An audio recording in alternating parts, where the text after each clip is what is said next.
Lennie, good afternoon, I should say. How are you? Good, Scott. Man, congratulations. Excited about your new show. Been listening to it. It's going well. Well, thank you. I'm surprised you got home. I texted you last night. You weren't home. Yeah, it was a long trip. We had some delays, cancellation, all that, but we got home. I got to actually take the game and got to watch it late last night. And there was no doubt who the best team was in that tournament, was it? No, they kind of did everything. I thought Michigan had a great tournament too, but as you know, kind of go into the Wolverines. Once they got down by 10 or 15, that's not a team that's a run team. They've got to be in the game to do some damage. Yeah, when it kind of got over 10, it just started to get away from them. And, being that I went to the semifinal games on Saturday and just seeing those teams in person, I just think John Beilein, I think the world of him. What a great man and a heck of a coach. I just think he does a great job. But after watching them and Loyola, this is what I honestly felt like. This is not a slight on them, but I felt like I was sitting at the state high school tournament and you're watching a 3A team and then the 7A teams come out for the second game. I mean, it was just Villanova's at another level now. I mean, I haven't watched them a lot. I did watch most of their Alabama games. I knew they were good, but just when you see them in person, I mean, they are impressive now, Scott. They have everything you need, and they showed that this weekend. What it stands out is just athletically or Yeah. The first thing is I think they're extremely well coached. I love how they play. They play with a lot of freedom, but with a lot of discipline. You can tell they're really connected, really good chemistry. The floor has great spacing, and their personnel fits how they play. And I was telling my team this morning, we had to work out with our guys. I said the thing that I really left there extremely impressed with them was defensively. They were even better than I thought. They're physical. They had good size. They had good physicality. We always say be the hammer, not the nail. They were the hammer the whole weekend on both ends. They were just the aggressive team. And you're right, when Michigan got down 10, that's just not their MO. Because this is by far from his least talented teams. I mean, this is not this. I mean, I think Wagner's a pro. I don't think there's another pro on the team. And Villanova's got 3 or 4. I mean, boy, they're good. And so, you always hope for a better game in the finals, but boy, Villanova really showed why they were number one for the majority of the season. Let's talk a little bit about recruiting to that style, what you're talking about. Beilein does it. You just mentioned Jay Wright does it. You do it. That's why you've been successful for 20 years. I'm not sure every coach has that plan, though. Don't you think it's necessary to identify who and what you are, make sure it fits with the school and how you can recruit there, and then you got to recruit the guys that are good enough to do it, but also that are going to develop enough in what you're trying to do, right?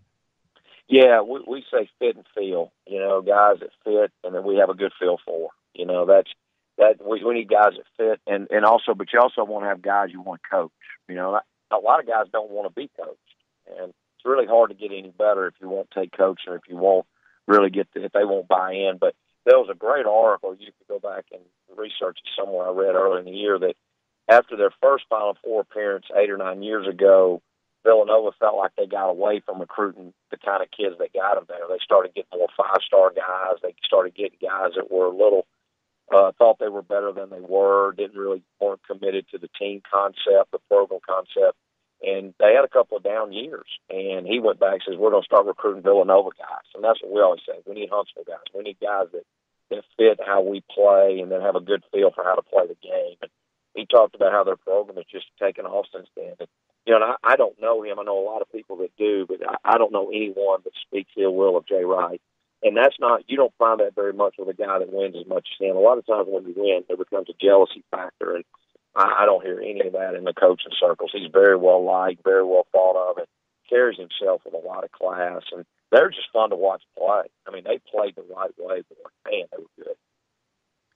I think a lot of coaches are probably fearful of doing that, though, Lennie.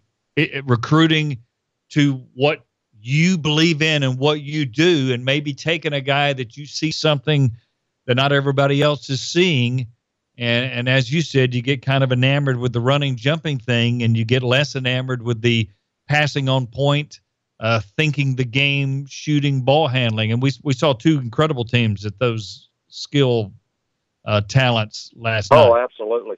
Well, and the other thing, Scott, now, in some coaches' defense, I don't know if you saw this yesterday, but I read an article that both Beeline and Jay Wright were under 500 their first 3 years at their schools. And Beeline was 36 and 43. 36 and 43 is 3 years. Unreal. They'll run you out of town now. I mean, probably about 85% of ADs going to fire you. And you don't get a chance to do it. So what that does, that makes some of these guys gun shy. I think, and as you get older, most of the time you get a little more secure in who you are and where you are. And if you've had some success, you have a little bit more leverage. But I think that puts some guys behind the eight ball because they think if they don't take this kid or that kid, then I'm going to lose my job. And what you end up doing, you take guys that don't fit, you're trying to put a square peg in a round hole, and that just doesn't work. John Brady was just on, and he was talking about the 55 and over guys. You're talking about Wright's 55, Bayline is, Coach K, Roy Williams. I'm sure Bill Self is close.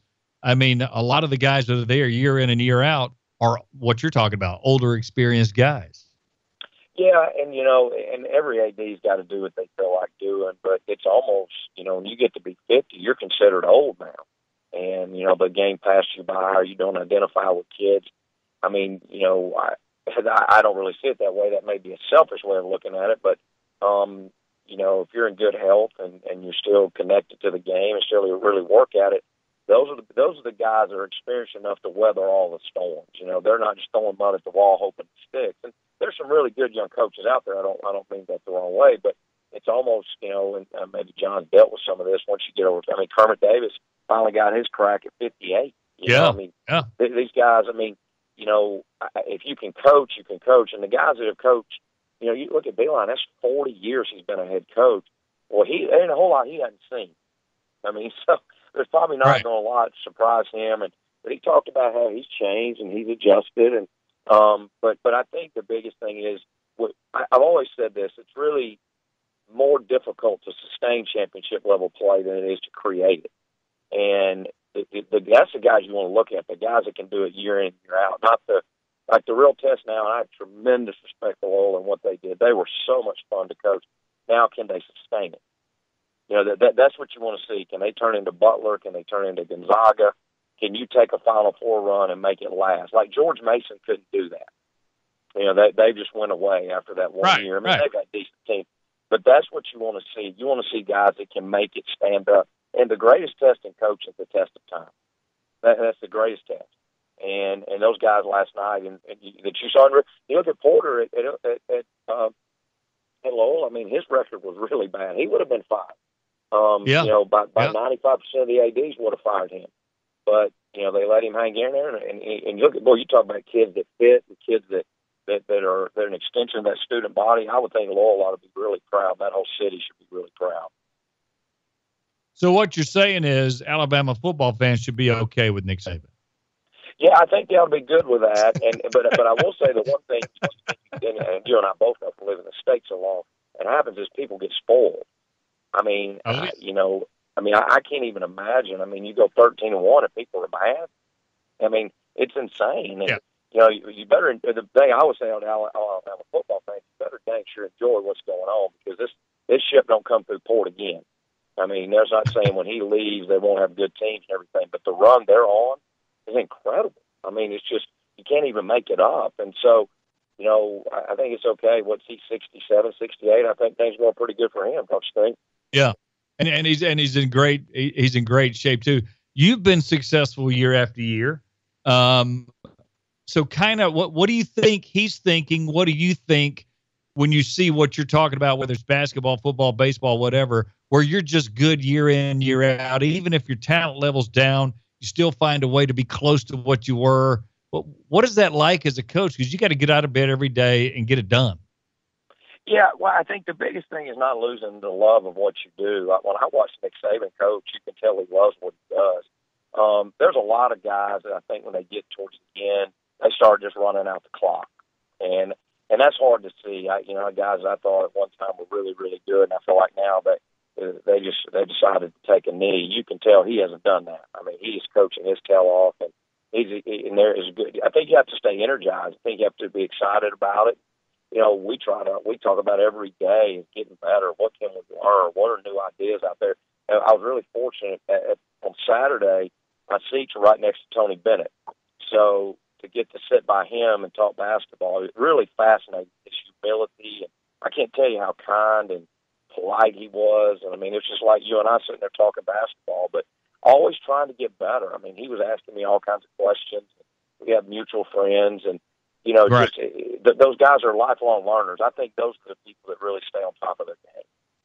So when you've flown to Michigan and you take a look at Beeline and his team and workouts and vice versa, I know you're asking his opinion on your team, obviously, and different things. Yeah. What do those sound like for fans just listening in, that you can dumb it down to where we get it? What is that like? Well, you know, most of the time you're going to talk to like-minded coaches. You're going to talk to some people that have a similar system. So at least you're on the same page. I will tell you, the two most impressive practices, and I've been to a bunch, that I've been to in the last 10 years were Michigan's and this fall at Middle Tennessee. Now, you know, you and I both know it's all about getting players. But if Kermit Davis gets close to the players everybody else in the SEC gets, he's going to win. Their practice was incredible. You know, you look for culture. I was blown away with just the way the kids at Michigan took coaching, their attention to detail with their staff. You know, a lot of staffs at a high-level Division I basketball have a couple of guys, all they do is recruit, don't really coach. That wasn't the case at either of those places at Michigan or at Middle Tennessee. Every coach was involved. It was a teaching practice. It was a high-energy, highly accountable practice. And, you know, you just go and try to trade ideas. And, you know, when I go, I'm trying to learn. You just want to be a sponge.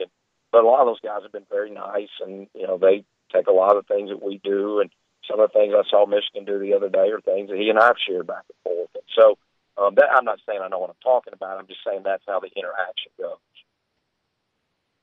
That it's got to be special when you see that, and I think that's one of the reasons you stay where you are near the top, because you're open to ideas too. You don't have it all figured out. You're looking for any fresh, even if it's a small tweak, right? And anything. Oh gosh, I mean, listen, I told somebody the other day. I said I felt like I learned more this year than I have in the last 10. We played really well early. I thought we were really young, but I thought we had a chance to have a good team, and we lose a kid at Christmas to an injury that was probably our most important player, and then we lost probably our next most important player to academics, and he isn't eligible here. We wouldn't have been ineligible anywhere else, and we just had to figure it out, and we kept our head above water. But, I mean, just so many things I learned, and just the importance of, you know, we weren't the smartest team this year, and I say this all the time. I said, dumb gets you beat. You just can't. You've got to have a high basketball IQ, and you've got to have guys that know how to play, and guys that understand what it takes to win. The thing we always challenge our players with is, are we better because you're on the floor? That's really what you're looking for. It's not the best guys; it's the right guys. That's what you're looking for. You're looking for the right guys, and that's what makes it fun. That's what makes it challenging. And it's kind of like I tell people, it's like you hit that 3-wood when you go play golf about 220 once every 100 times, but it's that one time you hit it, keeps you coming back.